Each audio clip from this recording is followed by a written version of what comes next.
Hai, selamat datang ke Melaka. Melaka terkenal dengan etnik Baba dan Nyonya. Dikatakan Baba dan Nyonya telah wujud sejak 600 tahun yang lalu dan kini telah mencecah lebih 600 penduduk di Melaka. Baba dan Nyonya mewarisi tradisi Cina dan juga memiliki ciri-ciri masyarakat Melayu tempatan. Kami akan mengupas dengan lebih lanjut lagi berkaitan Baba Nyonya dari segi sejarah, politik, pakaian, perkahwinan, agama dan budaya, pantang larang, kesenian, bahasa dan juga makanan. Ayuh, marilah kita bersama-sama menyelami Baba dan Nyonya. Sejak kurun ke-15, Melaka selalu memberikan penghormatan kepada kerajaan lain seperti negara China. Amalan yang dilakukan ini telah memupuk hubungan diplomatik yang erat sejak kurun ke-15. Sebagai contoh, Laksmana Cheng Ho telah melawat Melaka menunjukkan bahawa Melaka telah didatangi oleh orang-orang Cina. Menurut penerangan tradisional, pada tahun 1459, Raja Cina telah menghantar Puteri Hang Lipo kepada Sultan Melaka untuk menunjukkan penghargaannya kepada penghormatan yang telah diberikan oleh Melaka. Pengikut-pengikut Puteri Hang Lipo pada mulanya tinggal di Bukit Cina dan akhirnya berlakulah peranakan.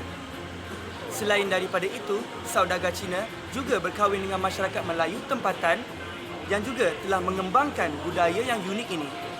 Kebanyakan anak-anak Baba dibesarkan oleh unsur-unsur Cina dan juga mempunyai nilai-nilai kehidupan masyarakat Melayu tempatan dan juga mempunyai pengaruh orang Barat. Sekarang, marilah kita bersama dengan Billy untuk mengikuti segmen politik. Pada zaman pendudukan kuasa Barat, kaum Baba Nyonya lebih kaya berbanding pendatang-pendatang Cina yang baru.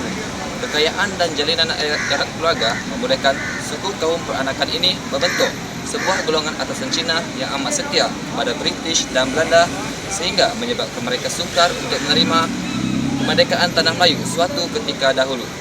Pada pertengahan abad ke-20, kebanyakan suku kaum peranakan ini mula menerima kebudayaan dan pendidikan Inggris untuk memajukan diri dalam aspek ekonomi khususnya. Oleh itu, kebanyakan jawatan dan dalam perkhidmatan awam dijawat oleh kaum peranakan. Mereka juga menjadi amat berpengaruh sehingga diberi gelaran King Chinese oleh British. Hubungan dengan banyak bangsa juga menyebabkan mereka fasih dalam pelbagai bahasa seperti bahasa Melayu, bahasa Cina dan juga bahasa Inggris. Mereka juga banyak menceburi bidang seperti saudagar, pedagang dan menjadi orang tengah yang menguruskan perdagangan antara tanah Melayu, Cina dan juga kuasa-kuasa Barat yang lain. Pada akhir abad ke-20, mereka semakin cenderung untuk menerima kemerdekaan tanah Melayu hingga kini. Marilah kita ke segmen seterusnya. Sekarang kami berada di hadapan Museum Warisan Baba dan Nyonya yang terletak di Jalan Tun Tan Chen Tok atau lebih dikenali sebagai Millionaires Road. Museum ini pada awalnya merupakan rumah kepada Baba Chang Chen Siu yang dibina pada tahun 1896. Nak tahu apa yang menarik terdapat dalam museum ini? Jom ikut saya. Reka bentuk rumah ini merupakan gabungan daripada hasil timur dan barat. Di tengah-tengah rumah ini terdapat sebuah halaman terbuka yang dilengkapi berabut dan pelbagai barangan antik yang unik dan mempunyai nilai sejarah tersendiri. Selain itu, kami juga dimaklumkan bahawa hampir 100% barangan di rumah ini merupakan hasil jagaan rapi selama 7 keturunan. Wow, memang mengagumkan. Sekarang, museum ini dibuka kepada orang ramai untuk mereka merasai sendiri bagaimana kehidupan komuniti ini pada zaman dahulu.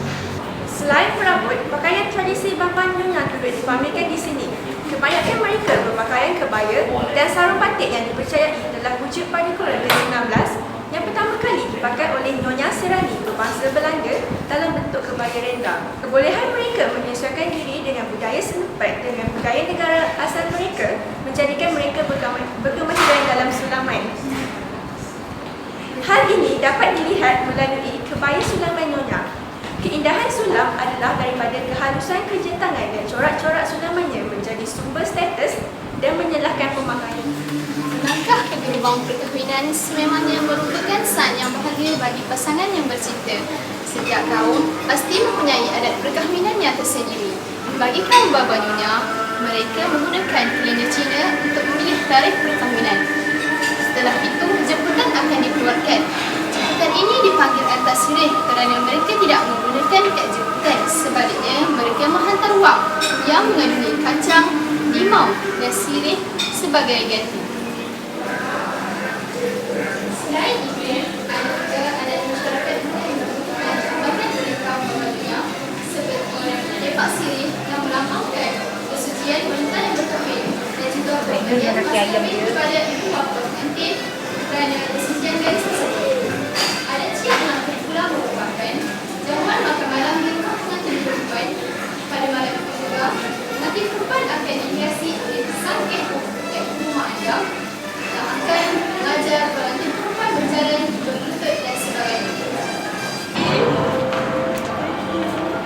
Adat perkahwinan baba dan nyonya merupakan adat perkahwinan yang paling unik di Malaysia kerana terdapat unsur-unsur kebudayaan Cina dan Melayu yang mempengaruhi adat perkahwinan ini. Pada zaman dahulu, perkahwinan merupakan perkara yang amat penting di kalangan orang peranakan. Anak perempuan berusia 8 tahun sudah mahir dalam masak-memasak, membuat sulaman pertukangan dan jahitan.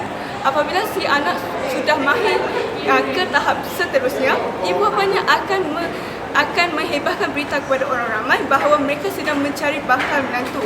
Biasanya tugas ini dilakukan oleh orang tengah yang akan mencari sebuah peraga untuk yang sedang mencari pasangan hidup bagi anak lelaki mereka. Seterusnya, pihak lelaki akan menghantar seorang wanita tua ke rumah pihak perempuan. Sekiranya pihak lelaki bersetuju dengan cara tersebut, rombongan peminang akan dihantar dan diketuai oleh muena. Apabila peminangan diterima, kedua-dua pihak pengantin akan membuat persiapan perkahwinan mengikut adat perkahwinan baba dan nyonya.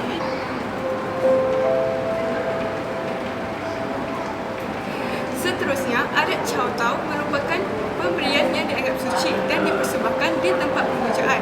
Tempat pemujaan khasnya dipanggil Samhai atau Sampuan Tai Tai yang mewakili syurga, bumi dan manusia. Pada hari tersebut, pengantin lelaki harus memulakan adat upacara terlebih dahulu. Walau bagaimanapun, pengantin lelaki dan pengantin perempuan tidak dibenarkan untuk bertemu selagi tidak menjalani adat upacara cimpang. Cimpang merupakan pertemuan buat pertama kali di antara pengantin lelaki dan pengantin perempuan di dalam hidup mereka. Ia bermula dengan upacara memasang lilin oleh kedua-dua ibu bapa pengantin. Seterusnya, kedua-dua pengantin akan duduk di kerusi yang disediakan yang berhadapan di antara satu sama lain. Seterusnya, adat contoh. Adat contoh merupakan pasangan suami isteri makan bersama buat pertama kali dalam hidup mereka. Biasanya menu yang disediakan bertemakan sweet dan sticky. Ia merupakan konsep kemanisan dan kesetiaan pasangan suami isteri dapat dikekalkan sepanjang hidup. Oh begitu. Pada pengetahuan saya, masyarakat baba nyonya juga mengamalkan upacara siang-siang iaitu acara angkutan untuk adat besar dan ia lebih kepada pihak lelaki. Pada hari itu, perempuan akan memakai baju kurung dan kain sarung yang dibuat daripada benang emas dan perak. Selain itu, upacara 12 hari merupakan hari di mana kedua-dua pengantin akan pergi ke rumah pengantin perempuan untuk mengucapkan terima kasih kepada kedua ibu bapa pengantin perempuan kerana merestui perkahwinan mereka. Dan upacara Cian Cingkit Cik Pung merupakan jemputan makan malam untuk ahli si mertua pengantin perempuan bagi mengeratkan lagi antara pihak pengantin perempuan dan pihak pengantin lelaki. Kesimpulannya, adat perkahwinan baba dan nyonya memerlukan masa yang agak panjang dengan penuh dengan adat istiadat. Walau bagaimanapun, pada zaman kini, kaum baba dan nyonya banyak meringkaskannya, tetapi terdapat segelintir daripada mereka masih mengamalkannya kerana mereka tidak mahu adat pupus ditelan dek zaman.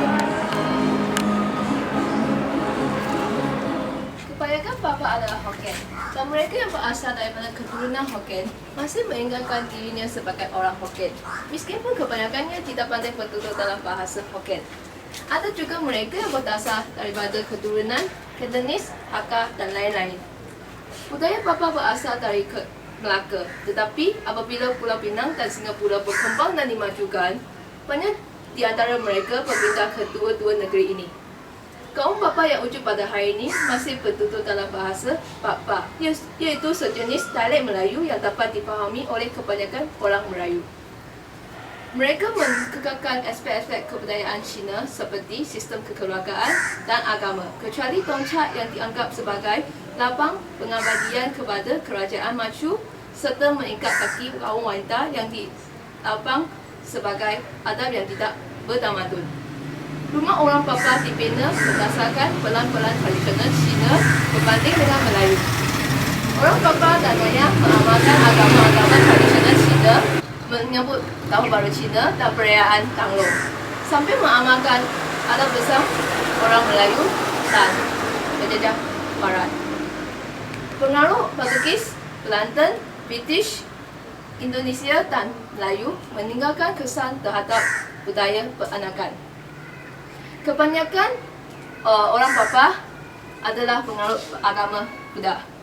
Mereka memilih untuk membakar mendiang.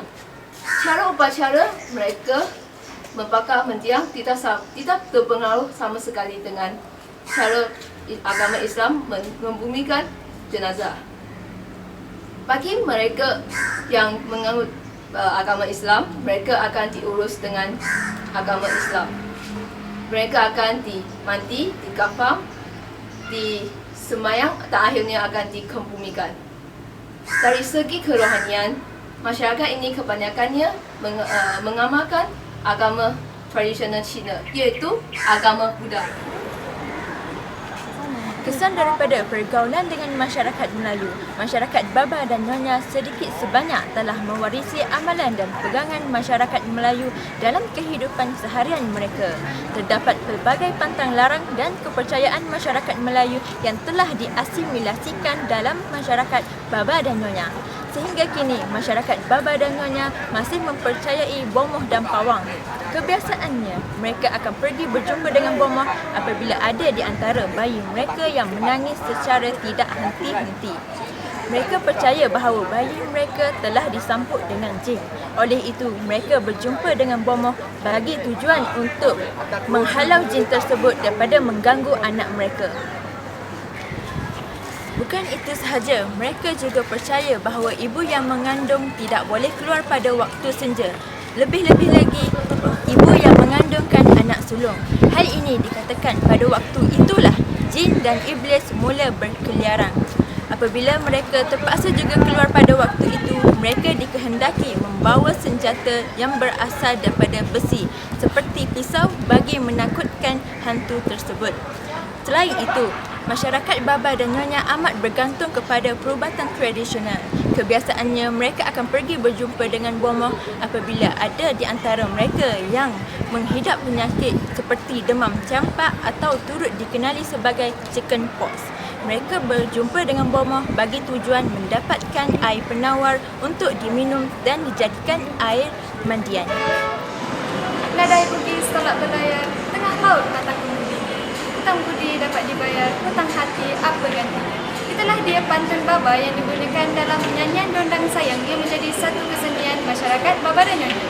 Masyarakat Baba dan Nyonya bukan sahaja menggabungkan warisan budaya Melayu dalam warisan mereka sendiri, malah mereka menggabungkan dua budaya menjadi satu budaya yang unik. Sudah jelas sejak dahulu lagi, masyarakat Baba dan Nyonya sangat popular dengan muzik dan lagu-lagu yang juga digunakan oleh masyarakat Melayu. Pengaruh pantun dan puisi juga sangat terkenal dalam kalangan komuniti ini. Ini menggambarkan bahawa masyarakat Baba dan Nyonya telah melatari kehidupan mereka dengan warisan budaya Melayu, terutamanya dondang sayang yang dilakukan dalam upacara-upacara tertentu. Namun begitu, seperti yang semua tahu, muzik yang berunsurkan tradisional Melayu telah berkurangan mendapat tempat di hati generasi. Bahasa itu merupakan identiti sesuatu bangsa. Seperti yang anda tahu, bapa nyonya merupakan keturunan pendatang Cina yang menetap di Semenanjung Malaysia. Jadi, apakah bahasa yang akan mereka gunakan dalam kehidupan harian mereka? Adakah bahasa Melayu atau bahasa Cina? Sebenarnya kedua-dua tidak. Mereka akan gunakan bapa Malay yang dikenali sebagai bahasa bapa. Yang bahasa bapa ini merupakan campuran bahasa Melayu dengan bahasa Hokkien. Bahasa Hokkien merupakan sejenis dialek Cina. Jadi campuran ini akan menghasilkan bahasa bapa. Jadi dia merupakan juga sejenis dialek Melayu, tapi dia beza dengan bahasa Melayu. Sebab dia akan lebih cenderung kepada sintaksis Hokkien, tetapi bukan sintaksis Melayu. Jadi kebanyakan orang bapa tidak akan memahami kebanyakan perkataan bahasa Melayu sebab mereka telah biasakan menggunakan perkataan Hokkien dalam bahasa mereka. Ini bermaksudlah mereka telah menyerapkan banyak perkataan Cina dalam bahasa mereka. Pendek kata, bahasa bapa telah banyak mengubahkan bahasa Melayu dan sebutan bahasa Hokkien.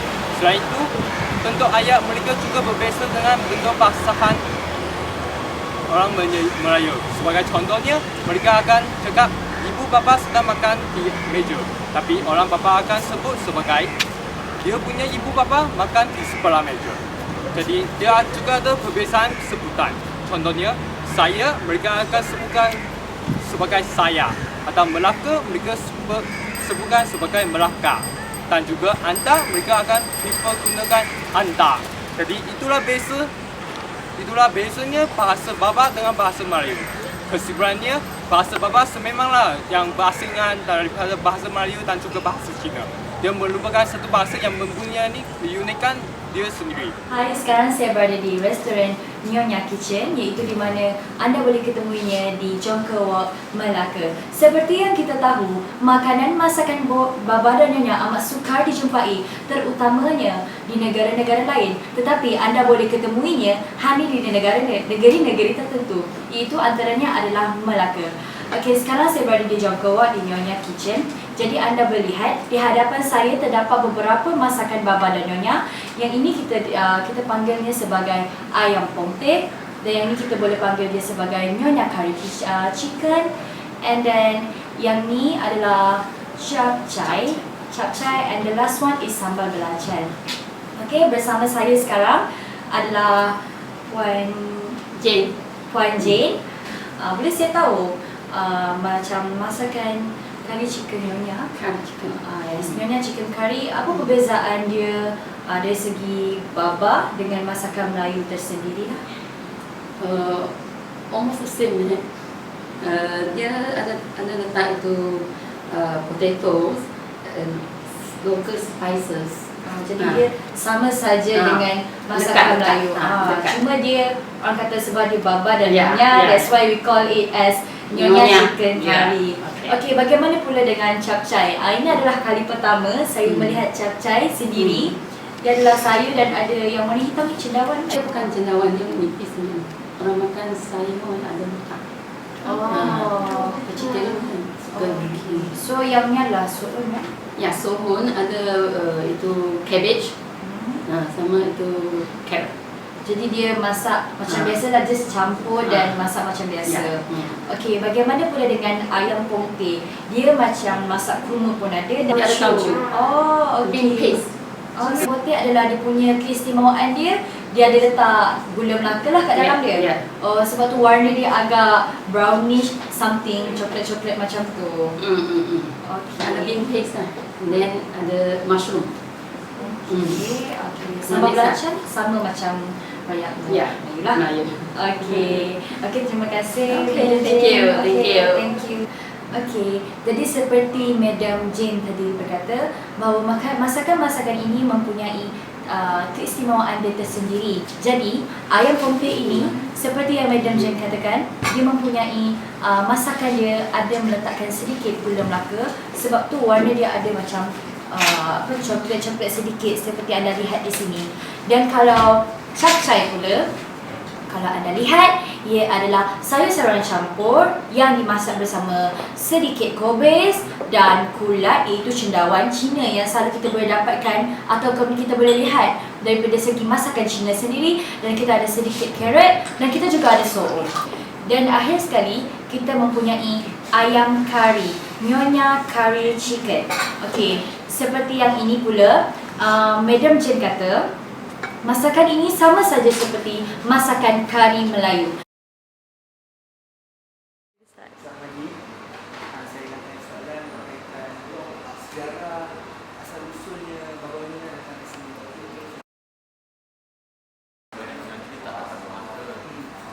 Dia terhasilnya daripada migrasi orang ataupun pedagang-pedagang Cina yang datang dari negara Cina ke negeri Melaka ini untuk tujuan perdagangan, dan banyak yang membuat keputusan untuk menetap di negeri Melaka. Jadi mereka ni mulalah berkahwin dengan untuk mendirikan rumah tangga, mereka kena berkahwin. Pada zaman dahulu wanita Cina ni tak dibenarkan untuk meninggalkan negara. So yang datang rata-ratanya kaum lelaki. Dan apabila mereka nak berumah tangga, dia kena kahwin dengan orang wanita yang terdapat di Melaka ni, iaitu orang wanita yang datangnya daripada negeri Melayu. Mereka boleh jadi orang kaum wanita yang datang daripada Indonesia, Thailand, dan juga orang wanita tempatan. Dan anak-anak mereka ni membesar dalam satu situasi satu keadaan yang bercampur budaya, di mana ayah mereka merupakan orang Cina dan ibu mereka ni merupakan wanita tempatan. Dan kalau kita lihat pada hari ini orang Baba dan Nyonya, budaya kita mencerminkan satu pencampuran ini, di mana kalau kita lihat balik kepada asal usul mereka ni orang Cina, tapi cara hidup, pengamalan, banyak telah banyak ada orang Melayu yang telah terserap ke dalam budaya masyarakat orang Baba dan Nyonya. So dia terhasillah masyarakat Baba dan Nyonya ni bukan kerana mereka nak mencipta masyarakat yang baru. Dia merupakan satu proses yang terhasilnya secara semula jadi. Kesimpulannya, pertembungan antara tamadun Cina dan Melayu telah melahirkan satu bangsa dan budaya yang unik, iaitu Baba Nyonya. Kami telah berjaya menyelesaikan dan meneroka keindahan Baba Nyonya yang terdapat di Melaka ini dari segi sejarah, Hubungan politik, Pakaian, perkahwinan, Tentang larang, Bahasa dan agama. bahasa. kesenian, dan makanan. Sekian daripada kami, UM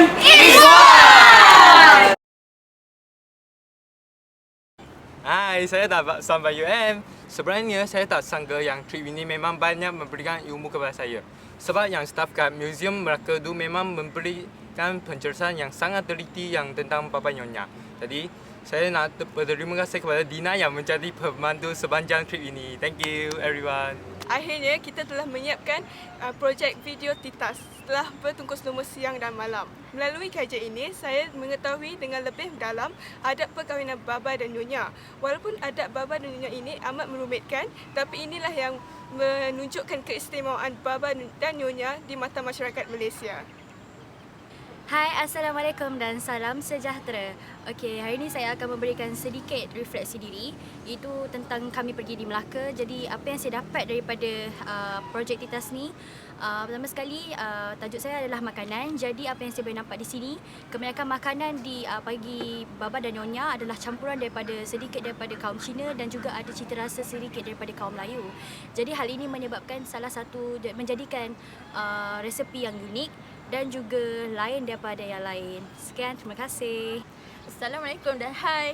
Daripada kajian yang kami buat tentang masyarakat Baba dan Nyonya, saya mendapati bahawa masyarakat Baba dan Nyonya mempunyai pelbagai pantang larang dan kepercayaan yang melibatkan tentang keselamatan dan melindungi diri mereka daripada malapetaka. Dengan ini saya dapat menyimpulkan bahawa masyarakat di Malaysia mempunyai pelbagai pantang larang dan kepercayaan yang terlahir daripada kaum itu sendiri atau setelah bercampuran dengan kaum yang lain. Hai, Assalamualaikum semua. Kami dah berjaya menjayakan projek Titas yang bertajuk Baba dan Nyonya. Okey, dari sini saya dapat mengenali dengan lebih lanjut lagi berkenaan dengan kampung halaman saya, iaitu Melaka. Dan juga terima kasih kepada keluarga baru saya kerana sudi untuk bersama-sama menjayakan projek ini sehingga ke akhir. Terima kasih. Assalamualaikum dan salam sejahtera. Okey, alhamdulillah dah siap juga kita orang punya projek Titas. Okey, apa yang saya dapati daripada projek Titas ni, walaupun banyak adat yang diamalkan oleh kaum baba dan nyonya. Ia sangat menarik dan unik untuk diamalkan oleh kaum baba dan nyonya sekarang. Okey. Selain itu saya juga dapat mempelajari semangat kerjasama dalam grup. Walaupun kita berlainan bangsa, berlainan agama, berlainan kos, berlainan jantina, tapi still juga kita orang boleh menjayakan projek ni. Thank you group team. Assalamualaikum dan hai. Selepas membuat kajian ini, saya dapati bahawa kita harus menjaga budaya sesuatu kaum itu dengan baik supaya ia tidak hilang di telan zaman. Contohnya seperti pakaian baba dan nyonya. Pada pendapat saya, pakaian tersebut sangat menarik dan cantik dan kita boleh lihat pada masa kini ia masih dipakai oleh pelbagai kaum di Malaysia. Selepas menjalani kajian ni, saya mendapati bahawa masyarakat baba dan nyonya adalah satu etnik yang mempunyai keunikan kebudayaan tersendiri.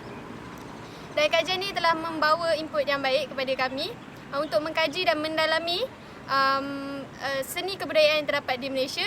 Bukan sahaja bangsa Melayu, Cina ataupun India, tetapi juga etnik-etnik yang lain. Hai semua, sekarang ni kita sudah berjaya menyiapkan kajian TITAS yang bertajuk Baba dan Nyonya. Apa yang saya dapat daripada kajian ini ialah saya dapat mengenal lebih mendalam lagi berkaitan kehidupan Baba dan Nyonya di Melaka khususnya. Saya telah mengkaji sejarah tentang Baba dan Nyonya sejak zaman pemerintahan kuasa barat yang lepas.